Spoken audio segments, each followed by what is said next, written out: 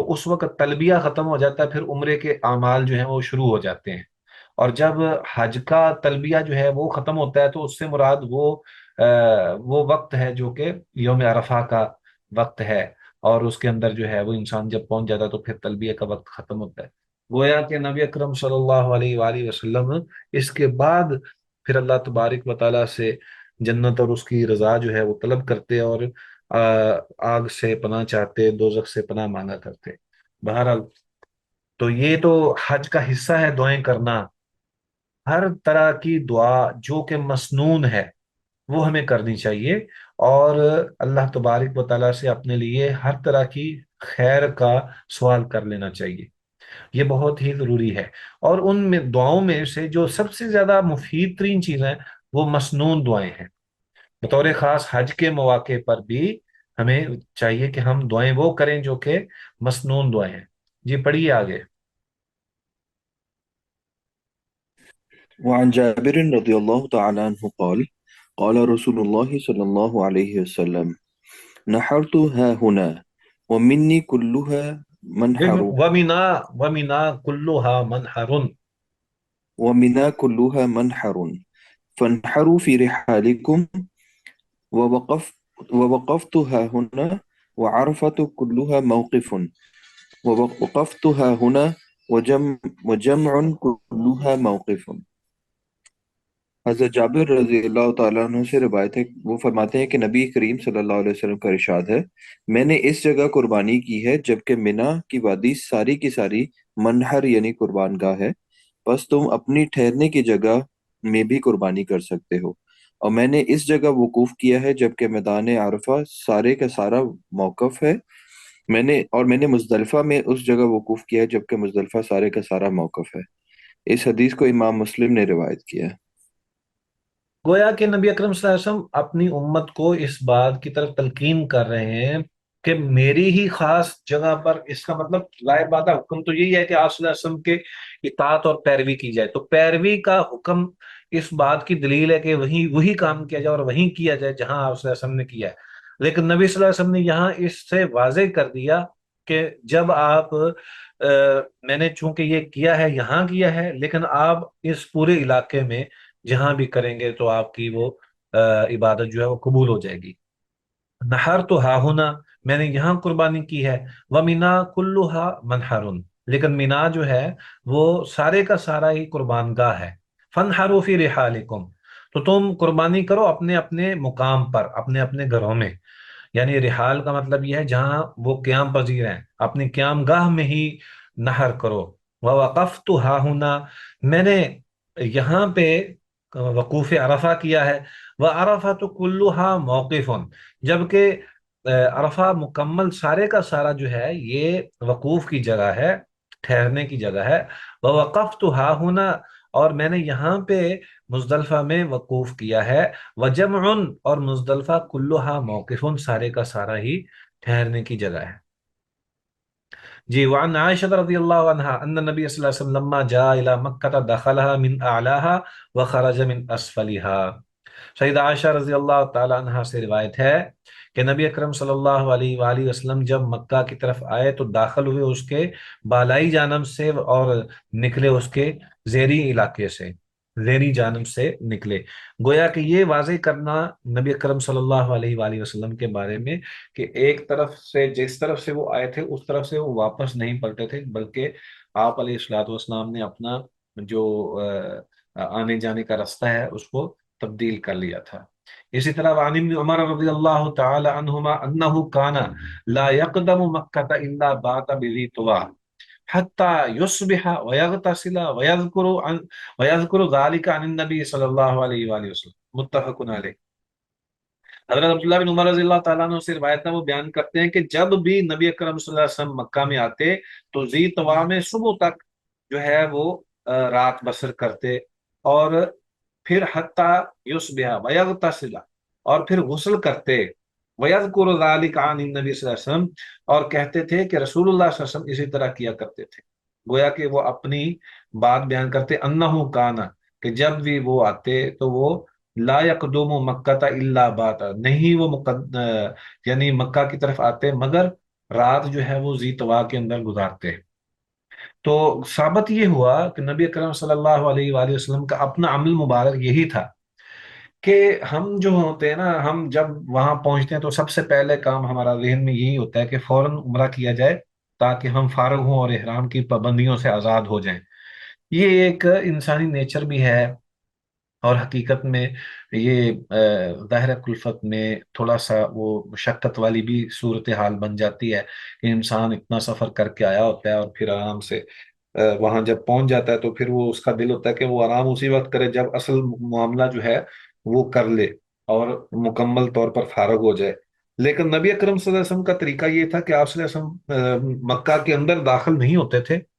ذی طوا اب تو وہ مکے کے ساتھ ہی ہے بالکل، یعنی وہ یوں سمجھ لیں کہ مروا کی جانب تھوڑا سا پیچھے وہ مقام ہے. تو یعنی جس طرف اب مشروع عبداللہ ہے اس طرف اس کے پیچھے. تو یہ ایریا جو تھا غالباً واللہ عالم، اس ایریے میں نبی اکرم صلی اللہ علیہ وآلہ وسلم پہلے ایک کنواں تھا ذی طوا، وہاں پہ قیام فرماتے، رات بسر کرتے، اور پھر صبح اٹھ کر نہاتے، غسل کرتے، آرام سے تسلی سے پھر جا کے آپ صبح کے وقت جو ہے وہ عمرہ کیا کرتے. گویا کہ نبی اکرم صلی اللہ علیہ وآلہ وسلم ہم جیسے کرتے نا جلدی جلدی، ایسے نہیں، بلکہ آرام سے تسلی سے سکون سے اور عبادت کے لیے تیار ہو کے باقاعدہ آتے اور آ کے عمرہ وغیرہ کرتے. اسی طرح اگلی حدیث ہے وعن ابن عباس رضی اللہ تعالی عنہ انہ کان یقبل الحجر الاسود ویسجد علیہ، رواہ الحاکم مرفوعا والبیہقی موقوفا. کہ عبداللہ بن عباس رضی اللہ تعالیٰ عنہ سے مروی ہے کہ آپ علیہ الصلوۃ والسلام حجر اسود کو بوسہ دیتے اور اس پر سجدہ کرتے، یعنی جھک جاتے نا. مقصد یہ ہے کہ پیشانی رکھتے وہاں پہ، اور آپ علیہ الصلوۃ والسلام کے سے یہ بھی ہے کہ آپ صلی اللہ علیہ وسلم اس کے ساتھ اپنے جو یہ جو چہرے کے حصے ہیں یہ آپ علیہ الصلوۃ والسلام حجر اسود کے ساتھ ملتے اور چومتے، اور یہ ساری چیزیں جو ہیں یہ ہیں کہ نبی اکرم صلی اللہ علیہ وآلہ وسلم حجر اسود کو صحیح طرح چومتے اور اس کے ساتھ اپنے چہرے کو ملتے. تو یہ سجدے سے مراد یہ نہیں ہے کہ باقاعدہ جس طرح سجدہ ہے ویسے سجدہ نہیں، وہ تو اللہ تعالیٰ کی ذات کے لیے ہے، صرف یہ ہے کہ وہاں پہ جو ہے پیشانی جو ہے وہاں پہ ٹکا دیتے. تو یہ ہماری آج کی آخری حدیث تھی.